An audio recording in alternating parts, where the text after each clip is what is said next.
আসসালামু আলাইকুম। আমি মোহাম্মদ সরোয়ার ইসলাম, নয়ন মামু মিডিয়া আপনাদের সবাইকে স্বাগত। প্রিয় শ্রোতা, আজ আমরা শুনব সেই দিনের কথা যেদিন পাহাড় হবে ধূলিকণার ন্যায় এবং সাগরের পানি হবে আগুনের মতো উত্তল, আকাশ হবে ছিঁড়ে যাওয়া চামড়ার মতো। এটি হলো হাসরের ময়দান বা কিয়ামতের চূড়ান্ত সমাবেশ। যেদিন সূর্য হবে কালো আগুনের মতো, চাঁদ হারিয়ে যাবে, তারকারা ছড়িয়ে পড়বে জ্বলন্ত কয়লার মতো। পৃথিবী হবে এক বিশাল সমতল মাঠ, কোনো গাছ, কোনো ছায়া, কোনো আশ্রয় নেই। মানুষ কবরের অন্ধকারে ছিঁড়ে বেরিয়ে আসবে, কাঁপতে কাঁপতে, চোখে তীব্র আতঙ্ক নিয়ে। সেদিন সূর্য নেমে আসবে মাথার একদম উপরে, যেন আগুনের লেলিহান শিখা। ঘাম উঠলে উঠবে নদীর স্রোতের মতো, কারো ঘাম গোড়ালি পর্যন্ত, কারো বুক পর্যন্ত, কারো আবার ঘামে সম্পূর্ণ শরীর ডুবে যাবে। প্রচন্ড উত্তাপে মানুষের মগজ যেন ফুটতে থাকবে। মানুষ দাঁড়িয়ে থাকবে শতাব্দীর পরও শতাব্দী, কেউ জানে না কখন শুরু হবে হাসরের ময়দানে তাদের বিচার। ভয় আর আতঙ্কে মানুষ নবীদের কাছে ছুটতে থাকবে, হে আল্লাহর রাসূল, আল্লাহর কাছে সুপারিশ করুন। কিন্তু কেউ বলবে, আজ আমরা আমাদের নিজেকেই বাঁচাতে পারছি না। অবশেষে মানুষের সামনে খুলে দেওয়া হবে তার আমলনামা।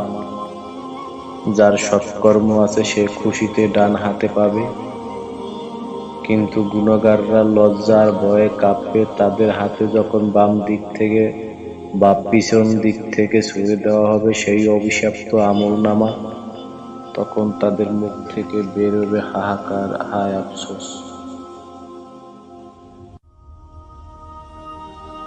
সেদিন কোনো গোপন থাকবে না যে অন্যর হক মেরেছে। তার সৎকর্ম থেকে একে একে কেটে নেওয়া হবে। সৎকর্ম শেষ হলে অন্যর গুনাহ তার গায়ে চাপানো হবে। কারো ছোট্ট গোপন পাপ লুকানো থাকবে না। চোখের ইশারায়, জিহ্বার মিথ্যা সব প্রকাশ পাবে সেদিন।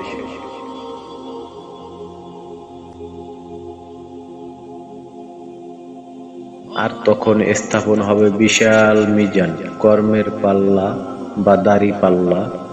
সৎকর্মের পাল্লা ভারী যাদের হবে তাদের মুখে ঝলক দেবে আলোর হাসি, কিন্তু গুনাহগারের পাল্লা যাদের ভারী হবে তাদের পায়ের নিচে কেঁপে উঠবে জমিন। চারপাশের আগুনের ঝলক তাদের চোখ অন্ধ করে দেবে। রাসূল সাল্লাল্লাহু আলাইহি সাল্লামের কাউসারের হাউস হবে তৃষ্ণাদের জন্য একমাত্র পরিত্রাণ।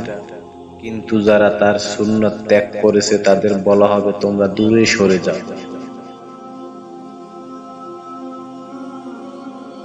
জাহান্নামের উপর টানা থাকবে এক সেতু, চুলের চেয়েও চিকন, তরবারির চেয়েও ধারালো।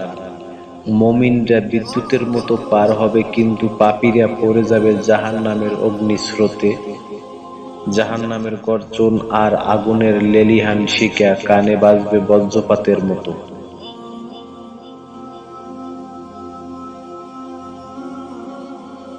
শেষে আল্লাহ ঘোষণা করবেন, কারো জন্য চিরন্তন জান্নাতের সুখ, আবার কারো জন্য চিরস্থায়ী জাহান্নামের শাস্তি।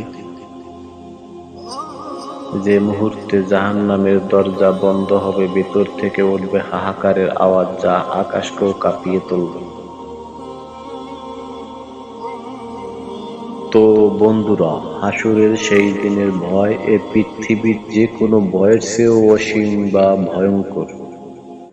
আজ আমরা যত সুযোগ পাচ্ছি, নামাজ, সৎকর্ম, তওবা, এটাই আমাদের একমাত্র রক্ষা।